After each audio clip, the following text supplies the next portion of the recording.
And welcome back to another episode of Star Wars Alliance. Of course, I'm your host, Clay, and with me today is, of course, Katie, very active on Twitter after, of course, our rewatches of The Rise of Skywalker. And also, there's been some, the Padawan book is officially out. I know that we did our review already, it is out there. So, reminder, guys, as you are reading this book, just know that the review is already out there.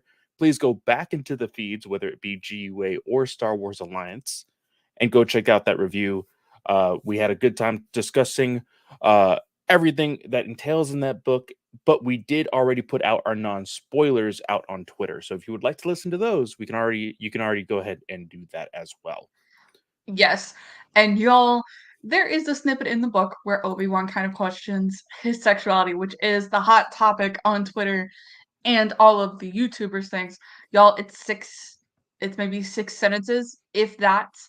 Um, it's nothing major. I actually scanned over it the first time and completely missed it. So on the second read through, I recognized it and everything. And we didn't really talk about that in the spoiler review because there was so much else out there. But y'all, it's kind of a great moment of introspection on Obi-Wan's part. And it's something where you can kind of take it a multitude of ways. And the fact that this is getting picked up by storm, by the mob, is something to consider. That this is just people taking, oh, Obi-Wan's bisexual now and going like ham on it. Like it is not a big part of the book. It's minimal. And the fact of the matter is it's great representation out there. So if you want to judge this whole entire book by those 6 sentences, by all means, go for it. But stay out of my fucking mentions because you're a douchebag.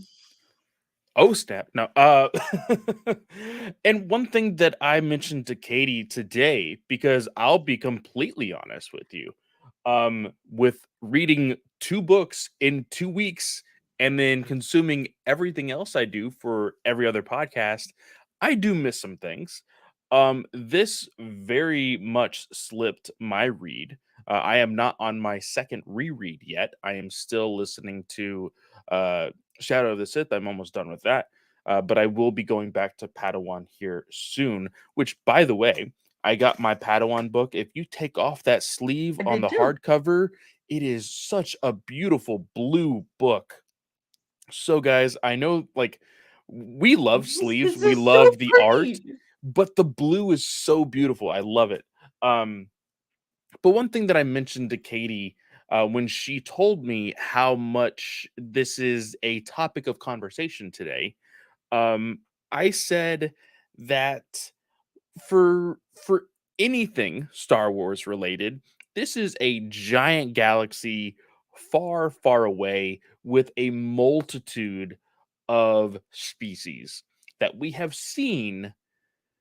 I am pretty sure, whether it be in Clone Wars or in live action, that we have seen like what is it? Interspecies Yeah. relationships in Star Wars before. And so because of that, I don't know the genders of different species. So I was just like, I felt that everybody would be sexually fluid in the Star Wars universe just because it's Star Wars and aliens. You Yeah. know, it's not a big deal. But before, well, you can listen to all about our thoughts on Padawan in our review. Let's go ahead and do the GUA plugs. We have a few topics to talk about as far as news, but the big reason why we're here today, of course, is to do our retrospective on A Rise of Skywalker. And I will go ahead. I know that Charlie and John are going to be listening to this later. Um, the other book review that we said was going to be out today, we didn't get the chance to record yesterday, and that's totally fine. We are going to be recording it sometime this week or this weekend. Princess and the Scoundrel. The embargo is already up on there. We have both finished the book, and we are going to record that and go ahead and put it out there. The book does not come out until the end of August, I believe. So just know that, it's going to show up on your feed. You don't have to listen to it if you don't want to get spoiled. But of course, once you do finish reading it at the end of August, you can always go back and listen to that review. So, Right, because can y'all hear me now? yes. Right. So the book comes out August 16th. I don't know if you said that or not, Clay. But that book it will be available then. And we'll continue to promote this episode kind of throughout the month of August after the book releases so that it's still fresh in your minds and you always have a readily available link to it. But we said it last episode and I'll say it again. We do appreciate y'all listening. Just looking at myself on the YouTube StreamYard screen and my internet's like completely fritzing out. Um, we appreciate y'all listening to these reviews. They help support us. We did just get an amazing opportunity with Penguin Random House Audio Productions. We have early copies of the Krytos Trap as well as Shadow Hunter, the new audiobooks that are coming out. So I'm gonna at least listen to Shadow Hunter. I want to go back and listen to Rogue Squadron and what's the second one? Oh my gosh. Um, the second one is the Best Award. So I want to listen to both of those before going into the Krytos Trap, the Krytos War, and giving those a listen. But very excited, especially to get a listen to that Sam Witwer Maul audiobook. Yes, I am very excited about it as well. When Katie sent me a picture of what we got this morning, I was super excited. I didn't even know that they gave these audio pieces out early. Now that we've gotten the chance to do so, I am very excited for what Star Wars Alliance is going to be able to do in the future, especially in regards to maybe hopefully getting some Del Rey productions of like High Those are Republic Del Rey stuff. production, Dude, yeah, I mean but like yeah, the High Republic stuff. like the High Republic stuff. If we get the book and the audiobook early, like I can then finish a lot faster than I usually do. It's gonna be so fun. Um, but yes, that is all going to be really really fun. We are just skyrocketing through the content that we are getting and we are very much enjoying everything. But let's go ahead really quickly. I'm going to run through the GUA plugs because this is already running a little long for an opener. But of course, you guys know us. Star Wars Alliance is a part of the GUA. GUA is just a podcast family with a plethora of shows on a weekly, bi-weekly, and monthly schedule. Of course, there's Slice of Film, there's Ranger Alliance, there's Superhero Discussions, DC Alliance, Star Wars Alliance, Marvel Alliance, A Walk Through the Multiverse, and of course, World's Finest True Believers. DC, Star Wars, and Marvel all have their own solo feeds. So if you would like to listen to those separately, you can always do so, or stay right here at the GUA to listen to everything. This network is also an ad supported network as well as a listener supported network. So you will get ads in this episode. Either myself or Katie will warn you of that ad, and then you can have an appropriate amount of time to either turn down your volume, or if you want to listen to the ad, turn up your volume, whatever. But we don't choose the intensity of that volume of the ad. We don't choose the ad whatsoever, or if it repeats itself, if it does. So that's why we give out the warning. But if you don't want to listen to those ads, of course, you can always join us here live on the Geekverse YouTube channel. Make sure that you are subscribed. Make sure that notification bell is on all so you know exactly when we are going live. Uh, but regarding the live, excuse me, Wednesdays at 7 p.m. Eastern Standard Time is when we go live. DC Alliance goes live at 9 p.m. Eastern Standard Time on Monday, and then Marvel Alliance on Thursday night at 9:10 p.m. Eastern Standard Time. In regards to the Patreon, because that is also another way that you can support us as well as skipping the ads, you can always join us on Patreon. $1 tier is just saying, hey, thank you for what you do. Here is support. While the $5 tier is what gives you the exclusive content that you can only find on Patreon, as well as the early access to the show ad free. The episodes that are newer on Patreon, I haven't looked quite yet, but I do know the guys over at Marvel Alliance did their We Could Watch This All Day. The Avengers movie has dropped, as well as the, like, I believe, comic one shot following Nick Fury is on that episode as well. I dropped my fourth episode of For the First Time, which is my show where I am going through shows that I never wanted to jump the bandwagon on. So Game of Thrones is my first one. I am on the fourth episode, really enjoying that show. Really hating some characters already by episode four. I'm already going to be in the uh I guess I don't know. Did this show ever have mid seasons? I have no idea if Game of Thrones had mid seasons, but I'm almost there at the mid season finale for season one of Game of Thrones. But that is there on Patreon. I know Katie has the uh, legendary conversation as well as the comic conversations for the Star Wars Legends and uh, canon stories. So go check that Yes. out. And I still never uploaded the comic conversations one. I totally forgot. So, y'all, that will be coming tonight. I pinky promise. I'm gonna do that after the stream. Actually, I may do it midstream, just because I can do that because I have multiple monitors. And then after this, my plan is to record Legendary Conversations episode 3. So then Clay will have that and Clay can edit it.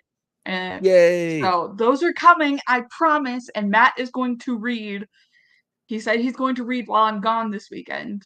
So then we can record next weekend to go ahead and get you a Comic Conversations episode 3 as well.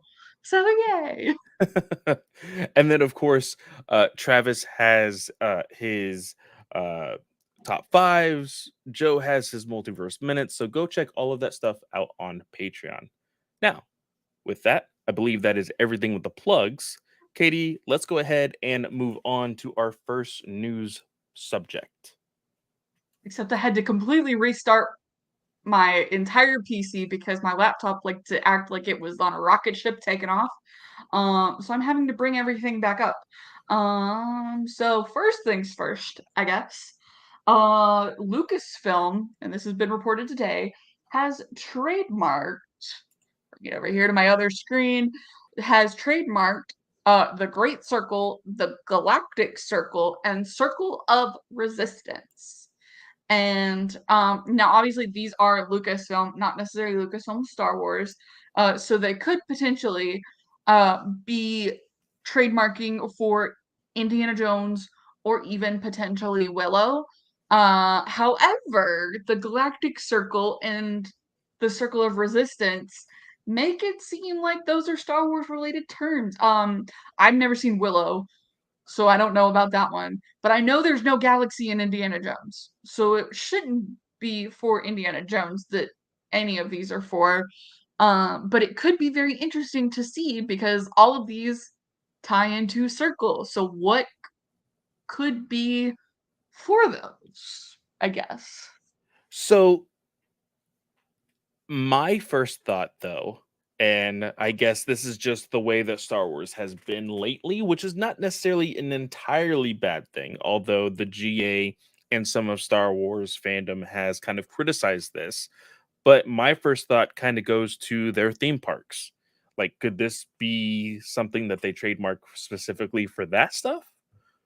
Well, so these trademarks have been filed under the quote, we're getting all this from Star Wars Newsnet, y'all. So they've got all these details in here, which we greatly appreciate. But the trademarks have been classified under the 9 and 41 labels. And looking back at the previous trademarks that Lucasfilm has filed for comparison, the internal classifications of some of these trademarks under the 9 and 41 labels match up with previous series and films developed by Lucasfilm in the Disney era, with Rebels, Force Awakens, Rogue One, The Last Jedi, Resistance, Galaxy of Adventures, which is a children's short show, The Mandalorian, The Rise of Skywalker, Jedi Temple Challenge, again, a kid's short, The Bad Batch, The Book of Boba Fett, and Obi-Wan Kenobi have one or both of those classifications along with upcoming or announced projects. So you could say maybe, oh, they're for a ride, but the previous trademarks under these labels have all been under that 9 and 41 label, which Yeah. leads everyone to kind of think, oh, okay, show or film. Yeah. That makes sense. Okay. I mean, so I'm looking at these titles. Circle of Resistance. That feels very much within the Skywalker sandbox. Yeah. The dark times, as Well, Travis because Snell likes to call them. well, like, with Resistance, we still don't know a whole lot about the startup of the Resistance. So they could be choosing to move past the original trilogy and prequel trilogy timeframes and going a little bit more forward, whereas it's still in the Skywalker saga uh frame. Um, so that could be a thing. But I wonder with having three different circle tie-ins, if maybe we're going to see like some time traveling or some species that have been at all three stages of the Skywalker saga, prequel, original, and sequel, and kind of seeing how they've reacted to all of these because we know Wookiees can live, I think, upwards of 500 years at least. Like Chewie in Solo is 123 years old. And the Skywalker saga is, if you want to push it, 80 years. So that it would be very easy to have someone live through all of that. Heck, even a human could live through all of that. So, Yeah. Okay. Uh I mean, I'm interested because again, we've always complained about their lack of TV and movie news and production wise on those. So if we're getting more, hopefully this is Lucasfilm kicking themselves in the butt saying, hey, we need to really move forward with the fact that we have a great company with great content and we need to push that forward. Um, yeah. more Star Wars visual content as far as TV and movies, I'm always down for. So Yeah. So I think that's about it for that. Because obviously, with D23 coming up in September, we could easily get announcements pushed to there for those shows, just to kind of give D23 a little bit of Star Wars stuff because we know previously D23 has not been the spot for Star Wars news.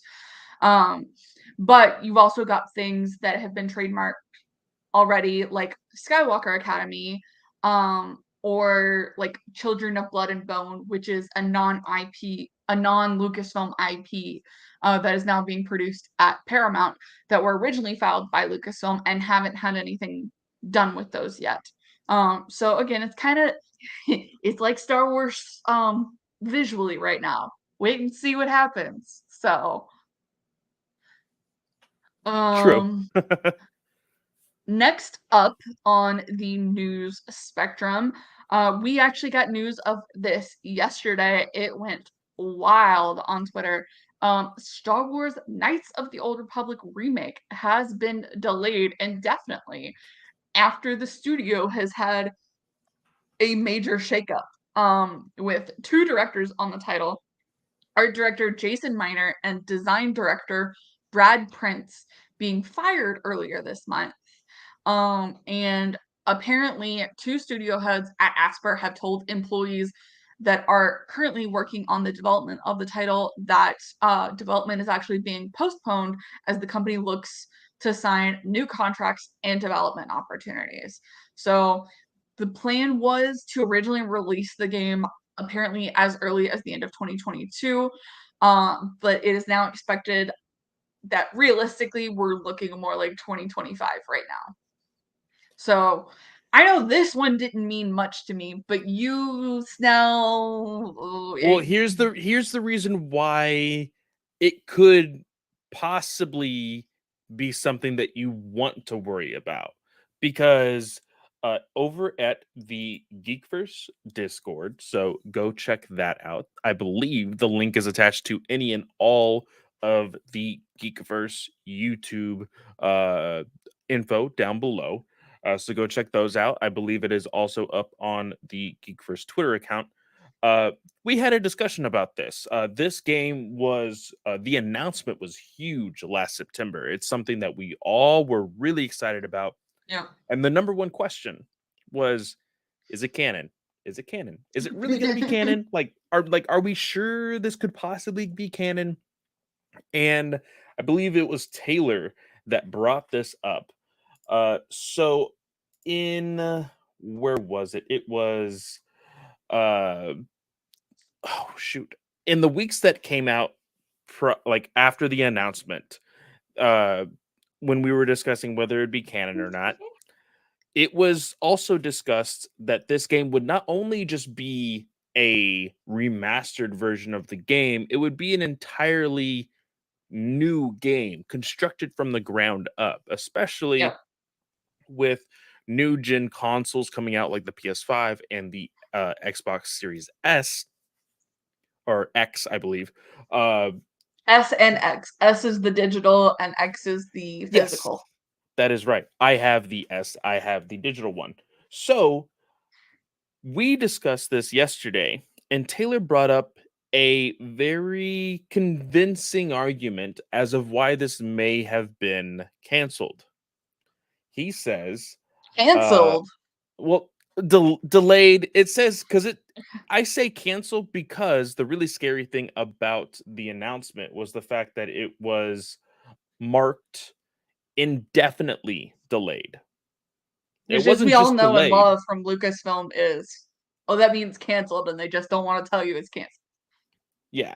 So again, these Asper was of course the studio. They're wanting the release to be 2022. We never believed it was going to be 2022. If they were making the announcement in 2021, there is no way on God's green earth that this game was going to be announced Um, or pushed to actually release in late of 2022. unless Asper had gotten smart about it and gone, hey, you know what? Let's treat our developers right and announce this at an appropriate time so that we're still building hype, but giving them enough time to develop. And they could have been developing this for years previously, but Possibly, no one's possibly. smart enough for that. Possibly. But with the fact that 2022, that date of 2022, Taylor says this, makes me wonder at the end of 2022 though. Coincidentally, close to Revan being brought back into Star Wars via the books. I wonder if there was a goal to have Revan prominently in the spotlight come 2023. So we know because we discussed this in the, I guess, like maybe at the beginning of this month, the new wave of Star Wars Legends books, the reprints were coming out, the trades, and that is when I ordered my my copy of Revan, and it says I will be emailed when we have an estimated delivery date. So that date is even kaput. It's not even a hard date The for Revan. the expanded universe, Yes. the reprints. Yeah. No, Amazon says that because like they don't get the shipment date until like it's officially announced, and I don't think it's like no, it has been officially announced. But Amazon does that because like I have ordered the Secrets of the Bounty Hunters book, and we know for a fact it's supposed to be shipping September 15th or somewhere in that time frame. But I will also ask you, when is Acolyte supposed to be coming out? 2023. 2023. Oh wait, they moved it to 2024, spring 2024. But Did yeah. they really? Yeah, I think so with the Star Wars Celebration stuff, um, is when they moved that, I think. Okay.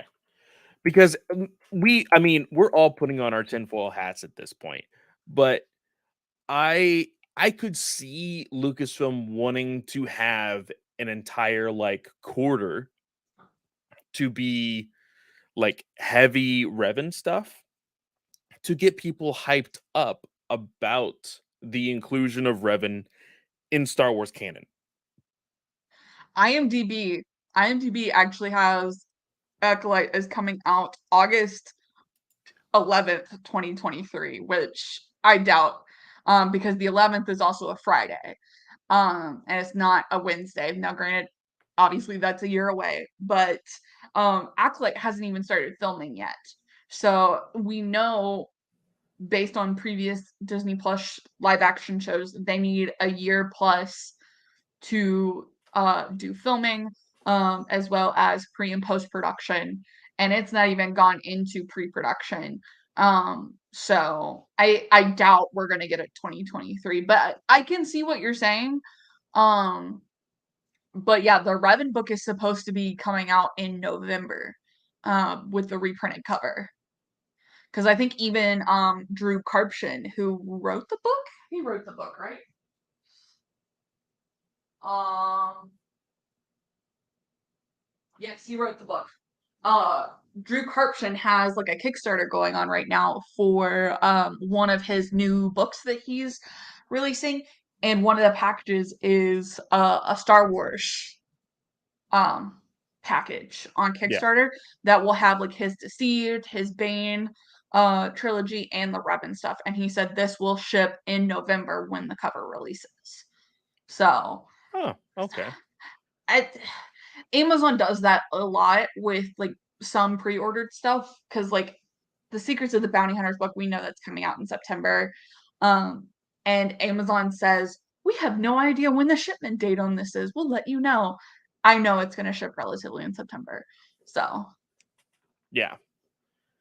And one of the last things on this news topic is one of the last pieces of information in that article. It actually says the fate of Star Wars Knights of the Old Republic remains unclear. In May, Embracer announced that Saber Interactive would also join the project. Some at Asper believe that Saber, which has mainly been doing outsourcing work for the project, may take it over completely. So that could delay it even further.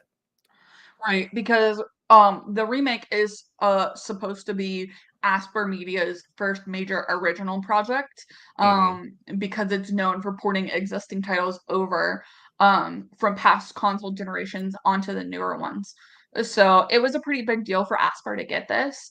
And I can definitely see if something happens. And obviously, people want the game done right, and people don't want the developers hindered in the process. So, Yeah. I want it to be done correctly, quote unquote. Um, and I know that with a game that is so loved by so many in the Star Wars fandom, I think they want to do this right as well.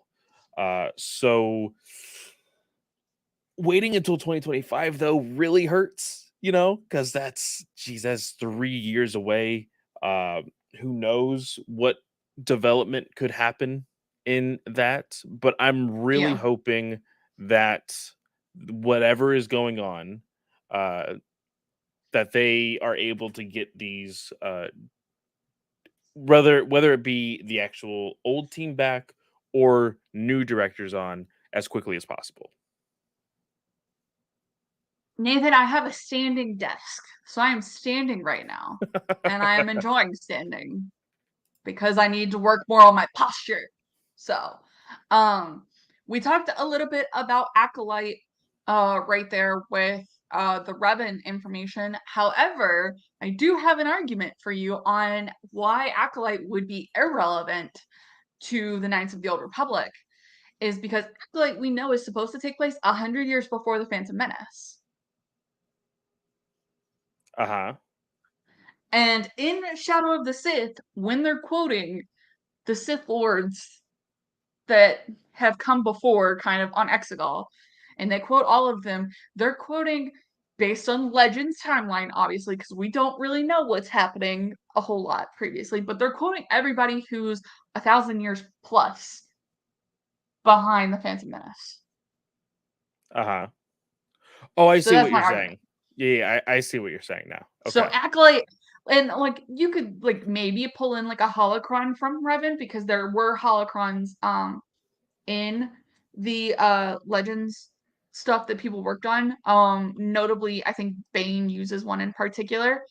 Um, so obviously you could pull in those Sith holocrons and have everyone kind of learning from him. But I think that defeats the purpose of why you're doing Acolyte. And Acolyte as well has had their first cast member confirmed, which we knew this roughly a year previously, I think. Um, Yeah. Amantha Stanberg has been confirmed to be the star of Acolyte. So very impressive for them.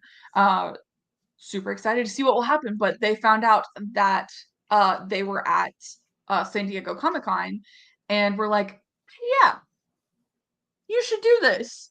Like, let's go ahead and announce you. This would be the perfect time to do so. Because the only thing Star Wars related at San Diego Comic Con was a book panel, which we will talk a little bit about that because we got some confirmed covers as well as some other details involved. So, uh, Nathan says, I think Revan is like 1500 years before Bane and Legends. Yeah, that's right. Because Bane is, I think, 1063 BBY, and Revan was like 25. I think he might have even been 3000. I could go grab a book, but I've gone back to grab a book like several times, and I just want to stay here for once. So, and No, yes, but Nathan, there's nothing wrong. There's nothing wrong with chick on chick love. So, the I'm really excited about Acolyte really getting into its development because I've always said we, as fans of the Star Wars, universe and all of the lore, we know a lot more than the general audience when it comes to the Sith and all of that stuff. This is really going to be their first chance of getting an understanding, possibly, at what all of that is, especially with Acolyte being claimed to be like the quote unquote start of the Sith. So I'm really excited about it. I've always been excited about this show. And I cannot wait to get more information about it. yeah, same thing. Um, Leslie Headland, who's heading the show, has some really great promise um, from Russian Doll, as well as some of the other projects she's worked on. So I'm very excited. And her writers group, her writers room, looks to be very good based on what we've heard previously. She Leslie was in the rebellion will be televised part of the Variety. I think it was the Variety article. Was it the Variety article? I think so. Yes. No, not variety. It was Thanks, uh Siri. It was Vanity Fair, yeah. according to Siri. So thanks, Siri. I appreciate you. So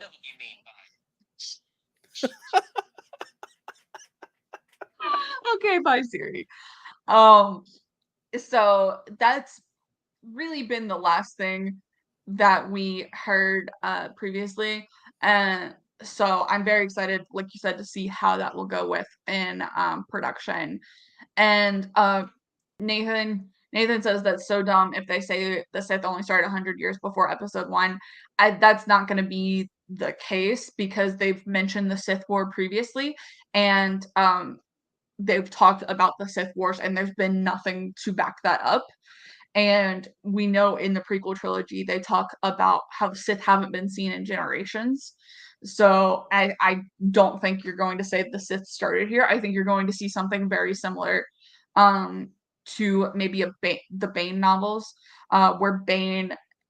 where you're seeing the rule of two occur, and maybe somebody steps out of the lines because we know it's supposed to be martial arts focused, and kind of like backwater and everything. So you might see like a Sith Padawan go, no, I want to train multiple Padawans or multiple learners, not Padawans, but I think you might see somebody branch out and go, hey, yeah, we're going to do this. But we also know that Exegol has been working for generations.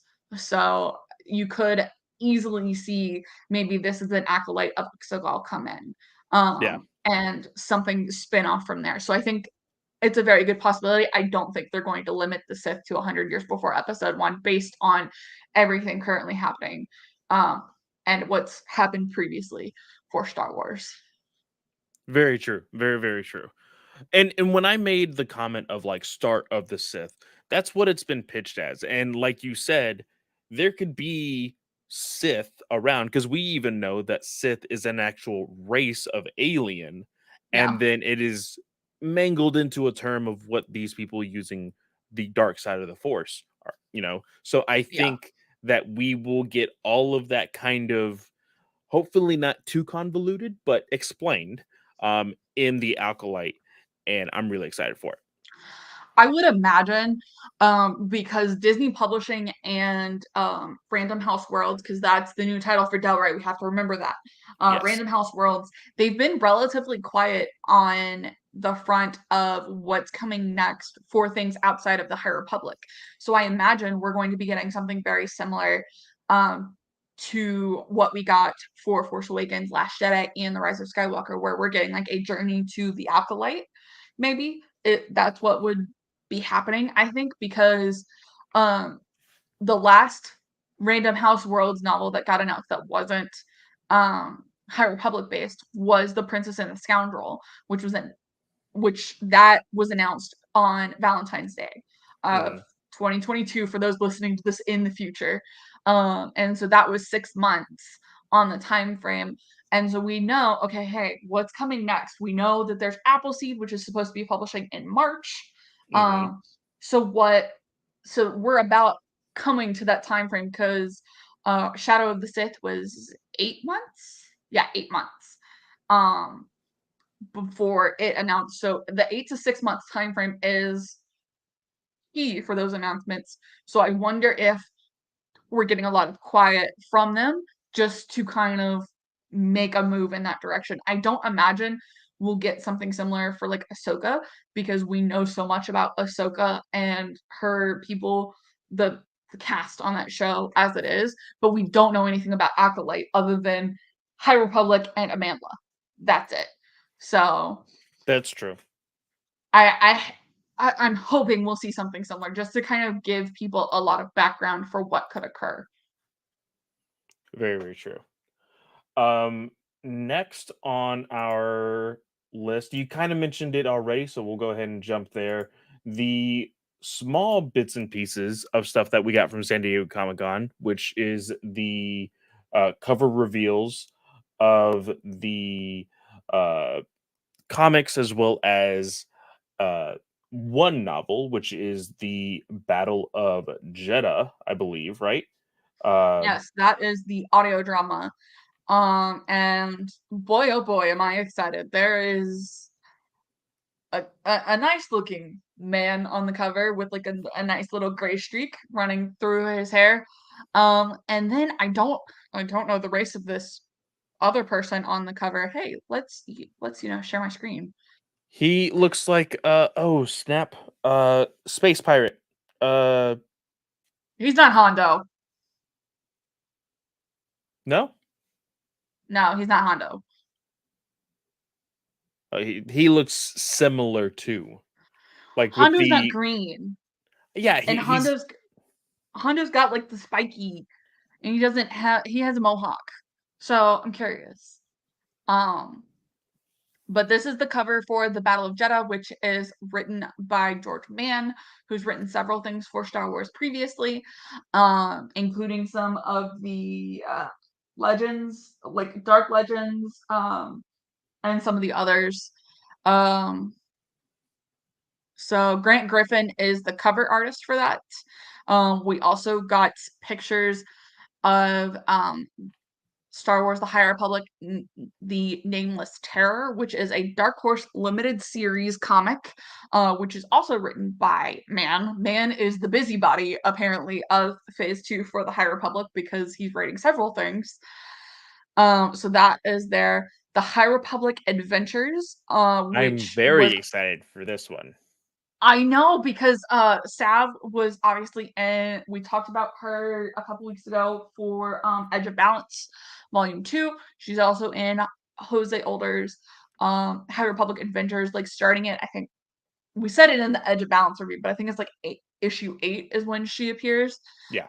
But this High Republic Adventures was um initially said to be a graphic novel. They're actually moving this into another limited series comic. So that will be the case um, because Claudia Gray is writing the main run for the Dark Horse line for Phase 2. So Yeah, I'm the really High excited about this as well, High Republic. Um, yes. it says here our first look at the cover and second issue of this Titilier series from Marvel available to peak. Kevin Scott will be on it as well as Ario and Adito have teamed up once Yes. again with a cover featuring Jedi Vildar Mac. Which is this human in the background. I believe we know this Twi'lek's name already. I can't think of it off the top of my head. Um, but this is issue 2, and I believe this comic is set to debut October 17th, I want to say. I'm going to be doing a October lot of October reading in 18th is, I October. think, when they're supposed to debut. So I don't know if that's all like the Dark Horse comics included, but I think we got an initial start date. Um, this right here is the full art piece for The Princess and the Scoundrel, and you actually pointed out something about this piece when it was first announced. Was where's the rings?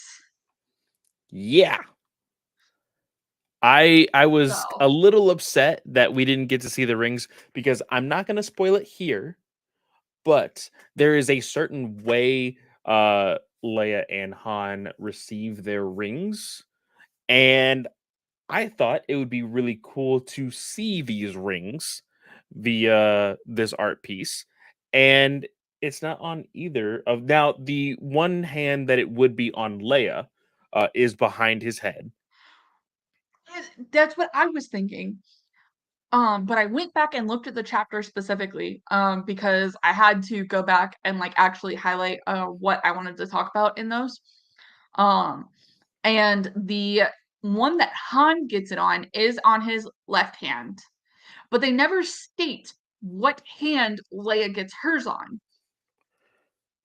And it's never like said in the book anywhere. Like I went back and looked. And but the picture I sent you, the hand she has the ring on is on her Is her right right? hand. It's very odd. So and but her ring finger on her right hand is still out of picture here. So maybe not. Yeah. But I mean, I don't know the traditions of Star Wars lore and where you put your rings. I'm sorry. But I that's the first thing I mentioned. The really cool thing about this art piece is that this art piece was actually made into a cardboard cutout at San Diego Comic-Con where there was yeah, tons of people taking photos with it, which I thought was absolutely hilarious. yes. So that was the full thing. Here is some pages from Star Wars Hyperspace Stories, which is the Dark Horse main Star Wars run. So you've got a Padme piece there with the baby Wookiee. Um, and then you have a cover image. So, no, Nathan, she does not. And then Tales from the Rancor Pit, which is the Kevin Scott Halloween comic. 100 objects, the Life Day pop-up and advent calendar, and that's it. So that was really all that was talked about. I was hoping that we'd maybe get an announcement of something else, maybe some also looks into Kevin Scott's Yoda comic that is supposed to be coming. Because that's supposed to be like starting its run in October. Yeah. So I was hoping we'd get to see some stuff from that, especially when we got the graphic novel sneak peek from the Tales from the Rancor Pit. But that was about it. And Cabin Scott also did tease that there's already a Halloween 2023 graphic novel in the works. So could be cool. Really excited for it. Where do you want to go next as far as I think we only have two pieces of news left? Yeah, so the next piece is about John Boyega, who, as we know and love, is Finn in the sequel trilogy, and he currently doesn't have any future appearances lined up, but he was actually at the premiere of Jordan Peele's Nope. And when talking with The Wrap, he's he stated that he's regularly tuned into Star Wars shows as they arrive and that he saw Obi-Wan Kenobi. Yeah, of course I watched the Star Wars Disney Plus shows, he said. I watched them the first day they came out. I really enjoyed Obi-Wan Kenobi. I think it was fun. It was good to see Ewan. It was good to see, our guy Anakin. Well, my guy Anakin, my guy back in the bit. For him to have more nuance and have more story as well was just for me just phenomenal just to see. I really enjoy that he is still a fan of these. We do know that uh, there was some very controversial things that came about 2 years ago with how they were treating him and the lack of communication on if his character is going to move forward whatsoever. And there were some of those rumors of there being a Finn Disney Plus show. Uh, Hmm. but I still hope for a little bit of hope that Lucasfilm will reach out soon for possibly something in the future. Yeah. You got a question from Nathan there. I did see that. He says, Clay, you're looking a little tired, my friend. I hope you're not burning the candle at both ends or overdoing yourself. No, I will say this. We are getting pretty close to the due date for our baby. That is in October, like somewhere in the first 2 weeks of October. This weekend is the baby shower. And we are now at the point of doing every 2 weeks for doctor's visits. So I'm just trying to stay on top of things. But I know that once October hits, I've already made the announcement on here on DC Alliance. Well, actually, I haven't made the announcement here. I'll go ahead and make that No, you announcement haven't now. made it in here. Uh, October, I am taking a complete hiatus. I will be coming back in November. Katie at Slice of Film with Mark and Sarah have already started doing some planning to hopefully take some of the dates for Ranger Alliance and doing some Halloween themed shows over there. So that's going to be fun. But I'm taking a full hiatus, going to spend time with my baby, with Abby, trying to figure out this father thing that I'm still terrified of. And I will be back in November. So I right now I'm throwing all of the stress out and letting it be. So that way in October, hopefully I can just chill. So that's probably why I seem a little bit tired. But also, I will go ahead and let everybody also know I am still a huge gamer and a nerd. And so my gaming times are horrible, especially now. So I spent all night playing the game Multiverses. I know that means nothing to you, Katie, but played Nope, that all night. absolutely nothing. And then I was just reading a whole bunch of comics as well. So I literally, I think, fell asleep at like 3:30 in the morning and then woke up at 11. So yeah, that's just how my day was going. I know that's not going to be the case anymore once I have a child. So I might as well enjoy it now. Nathan says you'll be back, and I'm like laughing face. I it's I understand. Like even Abby and Snell and everybody's like, "Hey, if you need to take a longer break, you definitely can." I want to hold myself accountable to still be able to do the things that I absolutely love. With still, I'm gonna have an extra mouth to feed, but it's a new experience. If I have to swaddle this baby to my chest while I talk into this mic, I'm gonna do so. So let's move to it. I think it's gonna be Y'all fun. believe me, I've had the conversations with him. He knows he's free. We do have a guest host here stepping in for October. Some of the GUA guys may come in for Andor. But then Zach, who did the Light of the Jedi look back review with us before the Rising Storm came out, he's agreed to step in. So we will be moving back to a 9 p.m. time slot for October. So that way he can, because he's also Central Time, but he gets off work at 6 p.m. Eastern Standard Time. So that'll give him a little time to work some things out. I will not be happy about it, but I'm happy to continue the show in your absence, Clay, and we'll get it We taken will care of. definitely get through it. But other than John Boyega, the last piece of news is with, of course, dealing with the Mandalorian.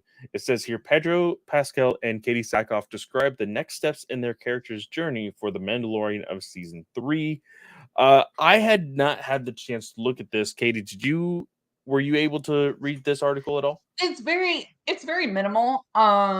Katie Sackhoff and Din Djarin, I don't even know where they Total Film Magazine spoke with them about their character arcs in the new season of The Mandalorian and asked Pedro Pascal about how Din will be leading a group of other Mandalorians at some point in season 3 because oh my gosh, excuse me.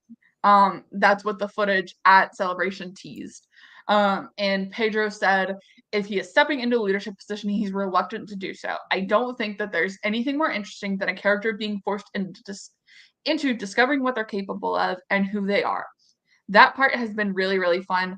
Also, from my point of view, there's so many searchable ways to find the tonality of that. I just tried to achieve the subtleties of that kind of character development.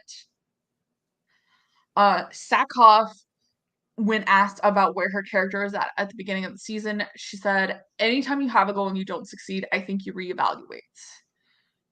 And then when asked about the fact that she's sharing some scenes with Grogu, Sackhoff said, it's funny because you always have to think about how you're interacting with Grogu.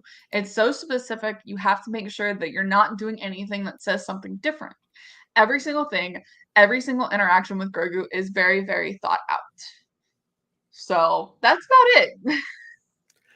And when it comes, I will go ahead and say this. It's funny that Mandalorian is going to be the last piece of news because something that came out of the Mandalorian season 3 or Boba Fett episode 6 or 5. Yeah, no, wait, I can't remember. The very One first of those. episode that Mandalorian showed up in um, has me thinking of some things in The Rise of Skywalker. So we are going to be moving forward with doing that review right now. I am very eager because you have always said how much this movie, I'm not going to say angers, but like there's a lot of things that went wrong with the making of this film, and I do agree with you. Uh, Nathan made a comment at the very beginning of our show that had said, I have watched this twice since I finished Shadow of the Sith. Still very messy, but it goes down better with that book in mind. I did think about Shadow of the Sith while watching this movie, and I will say there are still convoluted things even when looking at the Shadow of the Sith because there's one line in particular that doesn't make any sense with how Shadow of the Sith was going and what happens in the Rise of Skywalker. So let's go ahead Well, let's and hit that. go ahead. Tell me what the line is. Okay, so there is a line said by Lando when he Nice. is talking to Poe and Finn and Rey, and they're explaining all these things about uh oh shoot. He's explaining the fact that they were chasing down Ochi of Bestoon, and he says, oh, we were looking for the Wayfinder. They were not looking for the Wayfinder. In the book, they were not looking for the Wayfinder. They were looking for Rey because they only found the parents and they only Yeah. found the possibility that Ochi would possibly be going to this one specific planet. So that's a little thing. And of course, I understand Shadow of the Sith was made and written after the Rise of Skywalker, but the line just doesn't make sense, unfortunately. So I feel like that's just a small little convoluted thing in there. But I mean, it is what it is. So Yeah. So in it's the last chapter, right? Yeah. The last chapter, um, they find a piece of paper that shows the Wayfinder on it. And says that is a way. Luke says that is a Wayfinder. That's what Ochi was looking for. And Lando says, I don't see a Wayfinder, but I don't see Ochi either. Something's not right here. If Ochi found the girl, he'd be on Exegol by now. Look around. This ship hasn't moved in quite a while. And Luke rolls up the paper and he sees that there's a long black mark on the decking. He left in a speeder with a faulty rear repulsor lift, said Lando. Carbon scoring from where the projector got dragged along. They take a look and they run into the black sinking sands without going into the black sinking sands. Um see, it's only so yeah. mentioned it's only mentioned that by the time they get there, they see that he was at one point looking for a wayfinder. But the Yeah. movie makes it sound like, oh, our mission was to find Ochi so we could find the wayfinder. And that's not the case. It just happened to work out that when they found Ochi's ship, they found a Well, Luke knew what a Wayfinder was before this because it was in yes. his books. However, when Lando was recording his next chapter of the Calrissian Chronicles, he says, um, chapter next. As the night fell on Pastana, I looked out across the Forbidden Valley. The deadly sinking sands now veils in the dark of night. Our quarry was Ochi of Bestoon, an infamous Jedi hunter who had in his possession a clue to the location of a Wayfinder. He doesn't say anything about a girl. Now, obviously, I'm not gonna look back and see that they were specifically looking out for the girl. But I do remember that Luke and Lando kind of felt when they came to the parents' bodies, um, that the parents had like taken good care of her and that they were trying to protect her for all it was worth. So they had a good feeling. Obviously, they wanted to find the girl. And I'm not saying that you're wrong. I Well, just I just wanted to. in I guess in my head canon, they were looking for Ochi so that way he could give up the location of the girl because they didn't even know if he didn't know, right? Right. So that would be the assumption. And so in my thoughts, when they are looking for him at first, it is to hopefully find the location of this girl, that being Ray. Now, that does come back, and I even want to go back to what Nathan was saying prior to this episode here with the dagger that ends up being the exact shape of the destruction of the Death Star. That still doesn't make any sense, but like you said in our review, it was more so just something that it could have been anything. It didn't have to be a dagger. It Yeah. was just the MacGuffin of like, hey, this is where Ray is going to find the Wayfinder, and move. We're gonna move on. And so that has nothing to do with it. But the fact that when I believe it was Finn talking to Dio, Dio had Yeah. given him the information that, oh, Ochi was actually looking for this girl. And that connects everything as far as the Shadow of the Sith, which I did enjoy. Yeah. And especially because when they're going through Ochi's ship, they find Dio and his battery's been drained there. So there is that aspect that they kind of mentioned, which ties into the Rise of Skywalker. And again, like we said with The Last Jedi and our review of Shadow of the Sith, the blade wasn't created several thousand years ago. The blade was created after the Death Star had crashed, which gives it the ability to do the shaping of the Death Star there. So, Yeah. Which I completely forgot that Jodie Comer, right? Is Comer yep. played Mimir. So I was like, "Oh, snap. She's actually like a big name." You didn't Which wonder why Adam Christopher was tweeting all the gifs about Jodie Comer. Apparently, he loves her. That's amazing. Uh, but like my thought process is, and I don't know how much I would necessarily enjoy it or if I would completely contradict my thoughts and saying like, oh, we don't need this. Um, but with such a big name that Jodie has kind of made herself in the past few years, do you think Star Wars would ever go back to her and do something with uh Dathan and Mirmir live action wise? I don't know if they would, specifically because the way the book kind of plays out, I don't think anything would be worth that because they go from her home planet to Jakku and then they go on the run, which is when the book picks up. So Yeah. I don't see that being a possibility. Yeah. I mean, it's nice to to see at least some sort of live action of them in any capacity. So we got that in Rise of Yeah. Skywalker, and I think that is good. But in regards to this movie, Katie, you have not hidden your thoughts about this movie whatsoever in the past. And so I would like to know, other than the fact that we know this has backpedaling written all over it, all over it. Share some of your thoughts on why you had such a like because I was looking back I because I love was like, this movie. okay, What are you talking about? I went back on YouTube and I was like, I need to see if they did a review for this. There was never a review for this, or at least Correct. I didn't see one in Star Wars Alliance. So I was like, crap, I don't know her actual thoughts on this.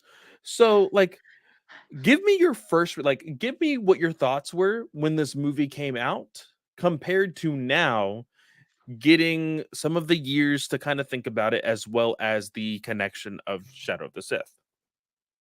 So, if anyone is curious about my initial thoughts, I actually did a spoiler-filled review for Full Circle Cinema that you can find. I did the spoiler review there and on revengeofthefans.com, which is now I believe Superman on film.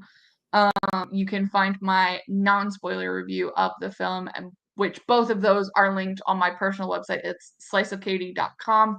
So you can check those out there for like my initial thoughts. I think I wrote both of those reviews the night it came out. So that is literally my freshest take on the film. I don't disagree. There's obviously backtracking here. But the way this film is done and the hope that it presents to the future of Star Wars, um, it really works and it hit me it hit me like a bag of rocks the day it came out because I just was like, "Oh my gosh, I love this movie so much." And like that's rare on the internet right now. You don't find many people who love The Last Jedi but also really love The Rise of Skywalker.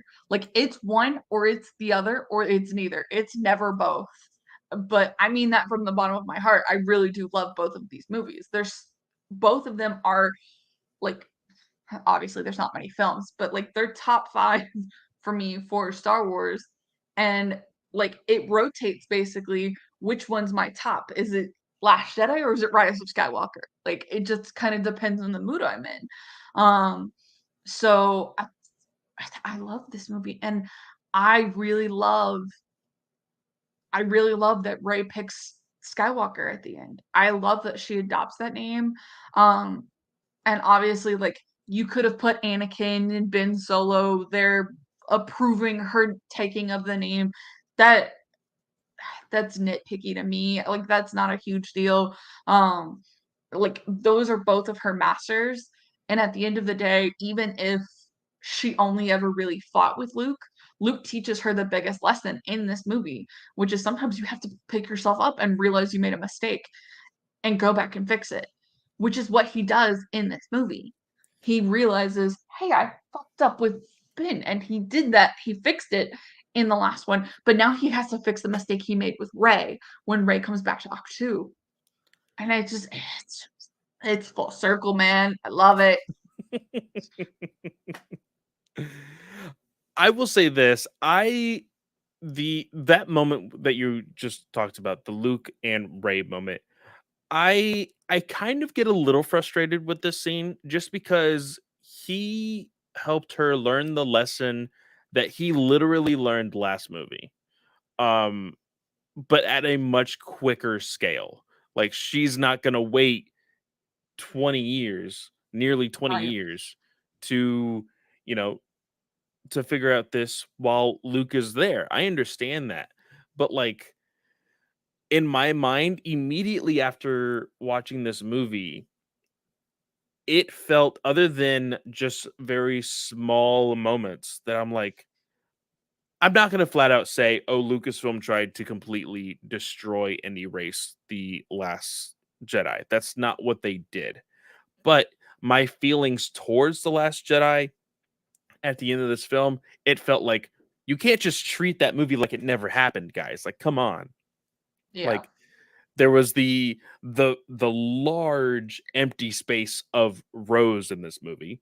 Um there was just no explaining that whatsoever. You know, they're all chummy and best of friends at the end of The Last Jedi, and then she's just nowhere to be seen. And people could make the argument of, oh, the war takes, importance first. Relationships or whatever, that's not, the issue at hand. Palpatine has returned, blah, blah, blah, blah, blah. I get that. But you brought her into the fold. She was a very important character of the last movie, and then she only has a total of maybe 6 lines of this movie. Maybe. Yeah. I think they said she was on I think when the movie first came out, they said she was on screen from like less than a minute and a half total. Um Ridiculous. and to me that does suck. I don't think that's anything to do with Kelly Marie Tran. I really do think that's we got this backlash to this character. Let's move her to the sideline, which isn't cool. We do know that is it's Mary from Lord of the Rings, or is it Pippin? I can't ever remember the actor's name. Oh, I know who you're talking about. Hold on. It is uh if I well, he doesn't even, I mean, he's probably not top build. Dominic Dominic. Monaghan. Yeah, Dominic. And he plays Beaumontkin, who does also feature in Shadow of the Sith as an archaeologist there. But originally, the lines that he got in the film were supposed to be Rose's lines. So that would have been really all that she got left. She could have gone on the Falcon when they went to Basana, not denying that. You could have done things differently. However, I think she is now the lead of basically the engineering force for the resistance. So behind the scenes, she got a promotion and is still like doing those things. But obviously, that's not cool on screen. Yeah. So, I hate it, and I hate that this film has to get judged because of like the things like that. The hey, we must like take a couple steps back from the Last Jedi, and like because I don't think anything's truly retconned in this movie. I Well, don't no, think and it's and retconned. and I just think it's like, oh hey, we have to do things differently. yeah, and that's why I said I know that's not what they attempted to do in the sense of no, they're not going to try to erase all of one movie in a very popular franchise. But after watching the movie, I watched that movie twice in theaters. Both times I actually fell asleep in it. Uh, I will say, first viewing was like at 11 p.m. So that's, the reason why I fell asleep there. And the second time was immediately after work. So, you know, Again, tired. Um, so this was the first time that I had watched it, like, technically in its entirety, but when I say I fell asleep in the other ones, it was literally for only a few minutes, and then I, like, woke up. I think this was the 3rd time I've watched it because I only saw it once in theaters, and then the 2nd time I watched it was actually for, Super Civil Servants, which they've changed their name now, I can't remember what it is. Nerd Squirrels something. Love you guys, I promise. I can't remember. I'm terrible at remembering things. Where we basically, instead of watching the film, we all just got drunk. And I think I argued with Nathan and Greg like constantly and not defending this movie. Um, but there was some serious alcohol on that podcast. No, but, like, there are things that I absolutely love in this movie.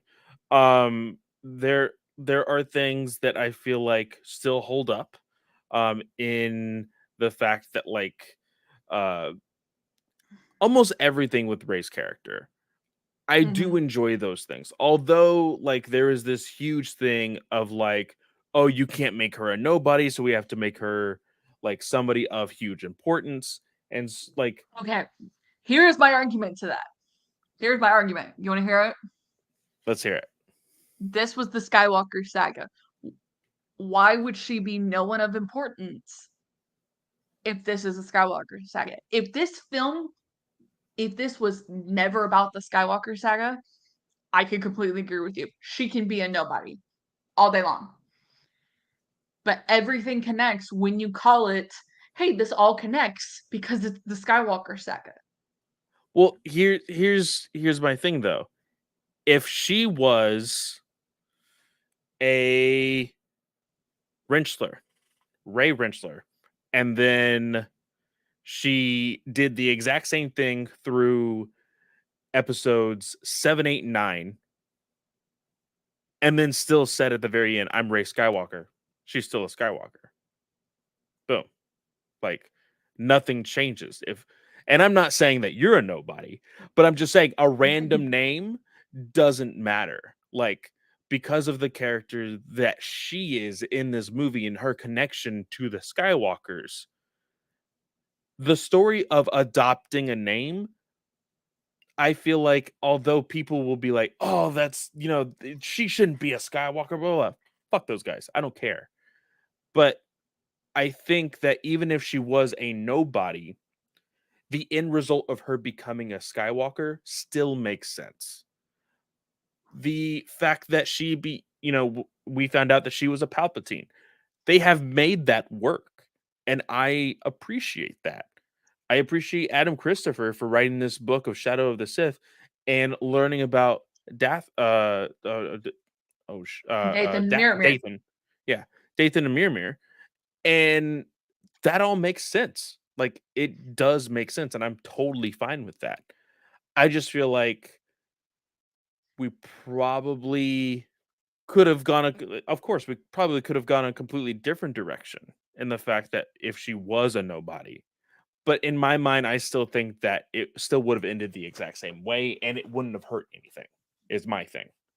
Uh, What do you think her being a Palpatine hurts? well, I don't think it hurts anything, but I think that, like, why did it have to be a Palpatine? Or why did it have to be, like, everybody's thoughts of her being uh a Kenobi before they revealed that like, why does it have to be that, you know? Like, again, I understand the thought process of, hey, this is a Skywalker saga, so she needs to be of somebody important. But, like, Skywalker is just a name because George Lucas made the name. Like, Mhm. the name Skywalker holds importance to the story only because they're the hero. Skywalker isn't a phrase that's like godlike or anything. It's just a name. Ray could have just been a name and then took the name Skywalker and still would have been okay. I think they wanted to do something along the lines of it, and I hate this explanation because yes, anybody can be powerful. Anakin came from nobody and was powerful. off the bat. He was born of the Force, if you want to say that. Um, so I do agree that she could have come from nobody and it still would have made the same difference. But I think what's more powerful in this is the theme of chosen family versus found, or your found family versus your blood family. And Yes, I and think that's that's the what makes story the that they difference came up here. with after the fact, and I'm totally fine with that. I am totally okay with that. Uh, but like another kind of veering off of that, some of the stuff that I wasn't necessarily gung ho about, but I understand what it needed to happen in order to have those moments in the film. I felt like this movie had a lot of those, like, hey, I need your jaw to drop, so I'm gonna do this very dramatic thing. That being the quote unquote death of Chewbacca, or the erasing of C3PO's memory. Like, those things, they need to happen to get the audience all worked up, but then immediately after, oh, it doesn't mean anything because Chewie's not really dead. Oh, it doesn't really mean anything as far as C3PO because, well, he gets his memory back anyway, you know? I think the C3PO thing was more for just giggle effect after it actually happened. Yes, what he said when he lost his memory was very cool. And heartfelt for C3PO being a droid. Um, but I think they really wanted something afterwards to make C3PO very annoying. The death of Chewbacca, I think that's the trigger that actually had to happen um for Rey to go back to up 2. And it's just that was kind of like the catalyst. And then her battling Kylo Ren on another moon in the Endor system, because Endor is a moon, it is not the planet. So there's Yes. another moon in that same system. So battling him there, it's that's kind of the trigger that says enough has broken. I need to go somewhere else, because she saw how violent and angry she was and how losing the Wayfinder absolutely broke her heart, that she was like, I almost killed Chewie. I almost did this. I've scared the ever loving shit out of Finn and Poe. I need to go somewhere else, because clearly Luke was right. Because remember, Rey doesn't know, other than like Resistance Reborn, maybe. I can't really remember. But in the film world, Rey doesn't know that Luke was there at the Last Jedi and was like battling for them. So, like, for all we know, she could totally think, yeah, he still felt this way, or like maybe that was just some apparition. Maybe it wasn't actually Luke. She knew Luke died, but like he still felt this way, and maybe he came back specifically because she pushed him too hard. So having that conversation with Luke on Act 2 really has to push her in the correct direction, and has to confirm for her Luke knows that he was wrong for hiding on Act 2 for 20 plus years. Yeah. So Okay. Yeah. I think that's why Chewie had to happen in particular. I agree with you. C3PO was a little dumb, because I was sitting there crying in the theater like, C3PO's gone, like he's right. R2 doesn't, like, his memory banks could be trashed, and then like he gets his memory back and it's literally right before he goes on the mission, and I'm like, that was just for shits and giggles. Yeah. That's all that Well, was. no, and not only that, I think that, like, in regards, because they milked that moment for all of the trailers, if you remember. It Hmm. was the one scene of like, "Hey, buddy, what are you doing?" "Oh, taking one last look at my friends." And like you could really feel that moment in the trailer, and you're like, "Oh man, this is gonna suck." Like again, He's gonna like die. We're never gonna have C3PO back. knowing for the fact that in this movie that Carrie Fisher had already passed away, Hmm. and that now you're gonna kill off C3PO. Like, we knew this by the trailers. Okay, they're gonna kill off C3PO because of that moment. They're gonna kill him off. Crap. Okay, and then, like I remember there was this huge wave of fans that were so angry by just the trailers because they're like they're going to kill every original character of Star Wars by the end of this movie, and it's just not going to be Star Wars anymore. And we've already had those discussions. Star Wars is bigger than the Skywalkers.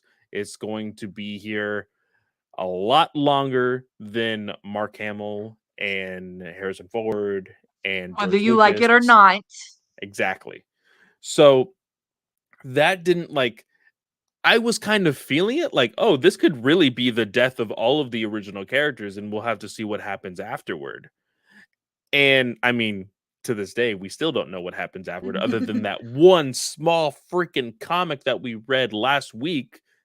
Star Wars 25.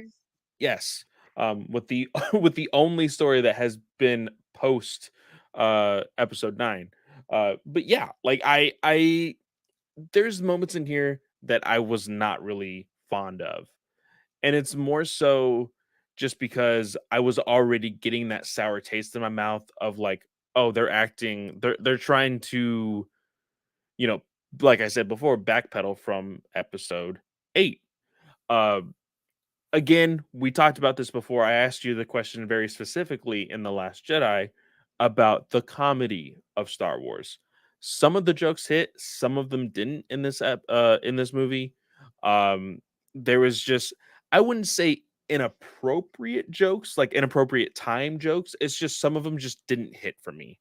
Like almost everything with General Hux this time around did not hit with me.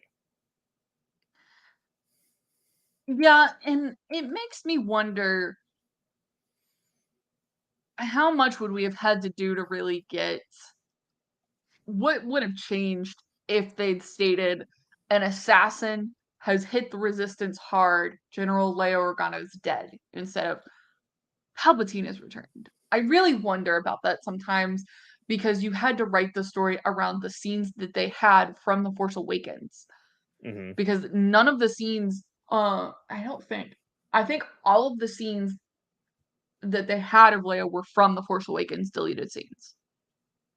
So they really had to work around those scenes in particular, and you just gotta wonder, would it have done better to just honor Leia more by making this a film about her memory versus having her included and having that sacrifice because you didn't have anything else for Leia to do Yeah. when she dies when Ben comes back to the light. I don't I don't that is my probably my biggest criticism of the film is I hate that we had to write this around Carrie Fisher's scenes. I think it Yeah. would have done better to do it the other way around. Yeah.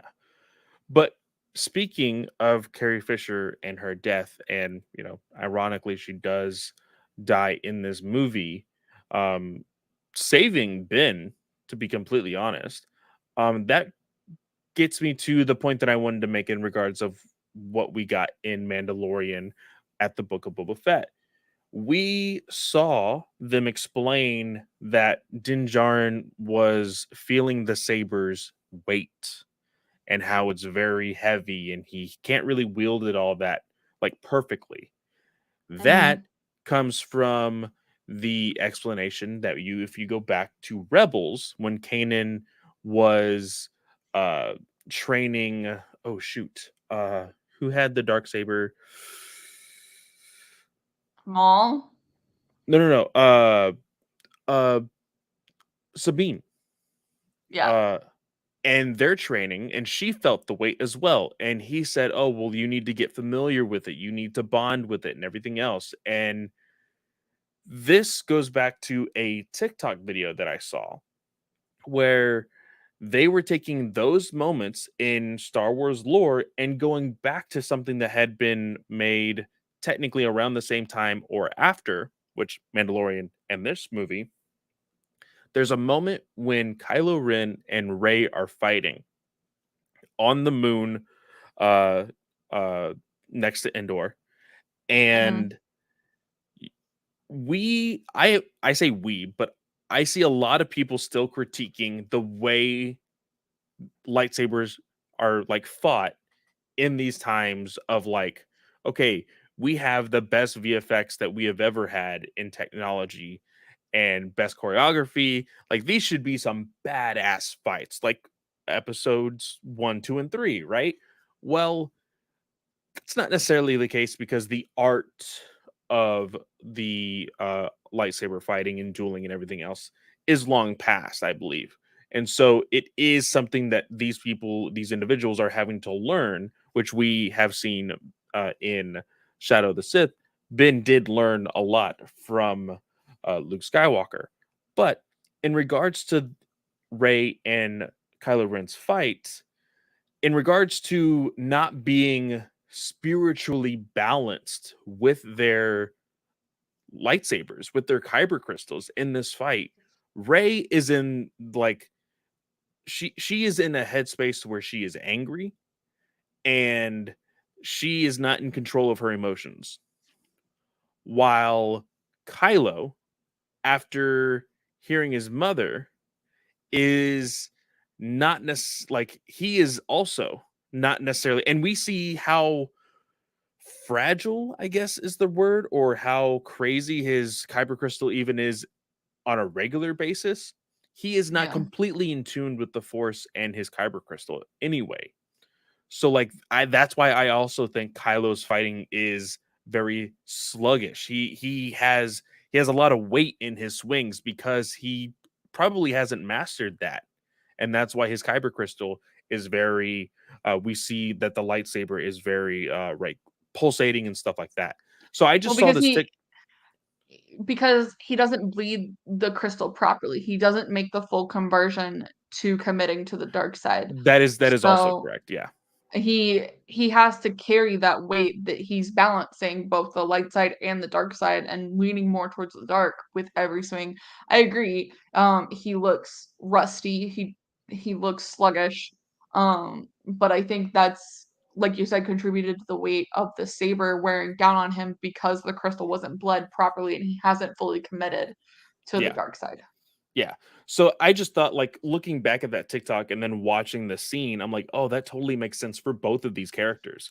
So it's although like you could easily say, no, that's just how they told them to choreograph the fight, you can find in story lore to make sense of everything. And it makes me feel good to be like, okay, that totally makes sense. Because I'm a canon guy, I'm a story and lore Yep. guy, especially when it comes to the fantasy of Star Wars. So uh, I've been talking a lot about what I don't like, and that was just a small thing of what I Mhm. do like. But like, Well, let me ask you a question. So a lot of people were not a fan of Poe being made a drug smuggler. What did you think of that? I didn't really see anything of it because here's Because it was a here's stereotype, because Oscar Isaac's Latino, and it obviously is most it people is associate Latinos with drug it smuggling. is a stereotype, but again, we're dealing with Star Wars. We're dealing with space wizards. We're dealing with spice here. We're not dealing with Earth politics and everything else like that. And in my mind, Poe is the Han Solo of the sequel trilogy. Han Solo was not the greatest person when we met him. Mhm. We know that for a fact now. He has done things in minor spoilers because the embargo's up. I'm just going to say Han even reflects on some of the things that he has done in the past in regards to him working with Job and everything else in Princess and Scoundrel. Small minor detail. But like It's details, it's not really spoilery to the plot. exactly. So, because Poe is that kind of character for the sequel trilogy, I'm going to expect him to do some shady stuff before he found the resistance. That's just, I connected the dots there, and I'm totally fine with that. But one thing that I'm not fine with Poe's story in this movie was another scene with Finn and Poe when they were on the moon. They are getting really upset at the erratic behavior of Ray. and there's a line Finn says, uh, or Poe says something about uh, uh, Princess Leia Organa, and Finn says, "Yeah, and you're totally not Organa." I feel like Mm. this was taking a little bit away from the lesson that he learned in The Last Jedi on how to be a leader. We have seen in the since the beginning of this movie, Rise of Skywalker, Rey and Poe were butting heads. We now know, due to the stories of Jedi and Sith, that even then, which is technically between The Last Jedi and The Rise of Skywalker, Rey and Poe were butting heads. Like, we know that these characters don't see eye to eye all the time. But like, I feel like Poe as a leader would still have some of those lessons learned, you know? I think so, but I think Poe has been trying to show those lessons that he learned in the background, and that's kind of the kick that he needs to really say, "Okay, I have to stop just learning from them here in the background, and I need to actively show them moving forward." Um, but I can see what you're talking about. Yeah. Um, Speaking of The Princess and the Scoundrel, I completely forgot about this. I wrote a non-spoiler review that you can check out on fullcirclecinema.com. Non-spoiler, completely non-spoiler. Um, and so if you're on the fence about buying the book, go check that out and see if that helps make your decision. So sorry, shameless plug. Oh, no problem. I read it. It's great. But also, you should not be on the fence for this book. Read like maybe one or two of the excerpts that are out there, and you'll be like, "Yeah, I have to buy this book." It's absolutely great. Um, Yes. but anything else on this movie? A lot of people were upset that J.J. Abrams had to come back. I still like his visuals for this film. I still think they Mhm. look great. There are some repetitive stuff that are clearly in reminiscence to how this trilogy started, which story wise I can understand why he did it. Um, the scenes of uh, when she is on the moon trying to find the Wayfinder, it is very reminiscent of when she was climbing the Star Destroyer in the Yep. on Jakku. Uh, I spotted that today. I was like, "Oh, that's actually very similar." And even at the very end, when she's on Tatooine, when she is sliding down the very small hill she didn't need to slide down on, um, she did the exact same thing on Jakku with a much bigger hill.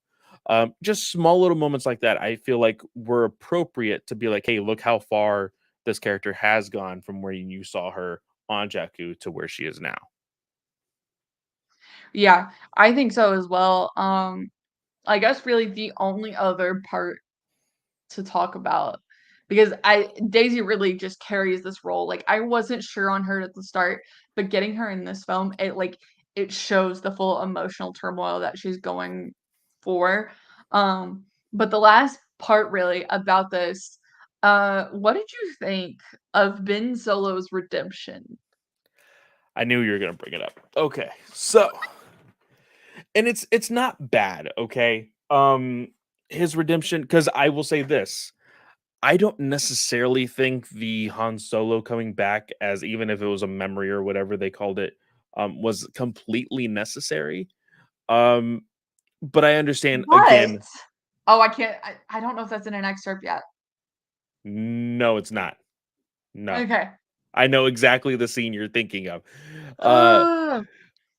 Because of the explanation that I gave you behind these scenes last time, I totally get it. I understand. I thought about it today when I was watching the movie. And I love how we're dancing around it. But I completely understand the reasoning why. Because even I believe it was Travis Snell that said that he would have never guessed that Harrison Ford would have agreed to coming back after wanting to die off of this franchise for so long. And the Um only reason he does I guarantee you the only reason he did is because Carrie Fisher died. And he wanted to come back because that was supposed to be Carrie probably would have died early on and just followed Ben Solo as a Force ghost throughout the whole movie, Yeah. just negging him on. If you've read the Legendary comics, the Legacy comics from Star Wars Legends, Mara Jade does something very similar to Cade Skywalker. She literally follows him around, I think, for like 3 or 4 issues, and is like, "Stop smoking, you nerf herder!" Like, just like nagging him and stuff. So I bet you that probably would have been something very similar, where she would have been a Force ghost between Rey and Ben. Hmm. But I think they needed something to push Ben back to the light side of the Force, and because Carrie couldn't do it, Harrison agreed to step in. So I will say this. I agree with the turning of Ben Solo, the redemption of Ben Solo up until he died. Cuz I don't think that you go through all that he's gone through just to die. And it's not to say that like, oh, he shouldn't have saved Rey, because I think that you could have still saved Rey and still kept him alive. He could I have think so been as weak well. or whatever, but like I was watching this movie today, and the moment he walks up and both him and Rey have the blue lightsabers standing right in front of Palpatine, I got goosebumps. I'm like, this is Yeah. fucking awesome. Like, my predictions way back when this movie was being developed, when it said the rise of Skywalker, I always thought Matt Smith was going to be a illegitimate son of Luke. He was totally gonna be Palpatine. I understand that now, but my first predictions were like, dude, Luke had a kid. It's going to be Matt Smith. He's going to be a Jedi, and it's going to be fucking amazing. And it didn't come to fruition. And so when I saw Adam Driver right next to Daisy with those lightsabers, I got hyped, and it's great. But then he got flung into that giant hole, and he had to go fucking die. And I like, again, you could have these two characters in the limelight. One Mhm. didn't have to die to raise the other, because you have such a very cool concept with the what did they call it? The what Force in dyad? the dyad of the force. Yeah, in the force. Because even Palpatine, like after trying to siphon off their power, his hands literally blew up, and you just saw Mhm. them regenerate or whatever. And I'm like, what if you had that moving forward with the next trilogy or whatever? Like these two individuals being connected in such a way, and then like being able to not necessarily teach that to other younglings or whatever, but I feel like having that connection would help the next generation moving forward. And I feel like it was wasted. I think so as well, and that's a very good point about having that connection moving forward. But I actually pulled up my spoiler review from Full Circle, and I I never wanted him to be redeemed. I always considered him to be very different than Anakin. Um, and so the comparisons between the two drive me insane, because they weren't going for the same thing. They weren't going for the same thing at all. Um, and So, I said to continue to differentiate between the two, as well as set a course for the future of Star Wars, Ben really should have survived, especially considering Leia died for him to return. Ben's death here absolutely cheapens Leia's death. Absolutely. I She think so dies as well. to get him back to the light side, and like, you're gonna kill him off, what, I think it's 45 minutes later? Yeah. maybe an hour, and so that still drives me up the wall on every rewatch. And it sucks because they set it up so early. As like Yeah, when Daisy when Ray heals that serpent, she yeah, tells BB-8, "Oh, I gave him a little bit of my own life to heal him." Uh yep, and then describes it as like force energy or whatever. And so then you're thinking, okay, this takes off a little bit of her life in order to do so. And hmm then when you see Ben doing it, you have to make the assumption that he's doing the exact same thing. And yeah. again, you didn't have to kill him off to do it. You could have easily said, "Oh, that took a lot out of me. Let's get the hell out of here before I die." You know? And Adam Driver doesn't. As soon as he tosses Kylo Ren's lightsaber, he doesn't say another word the entire movie. That performance he gives because of that, very well done, just with body language and everything. He's not saying another word though. Yeah. What does that do? Like, and you could have even just had him literally when Ray wakes up, you could have had him say, she says Ben, and he says Ray, and then they kiss, and there's your perfect Raylo moment, In and then credits. he Boom. dies. In credits, yes.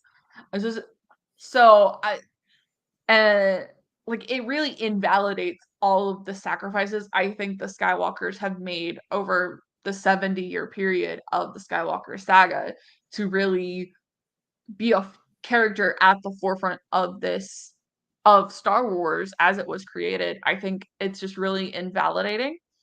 And you can I still like that Rey takes on the Skywalker name, and I think Nathan actually said this.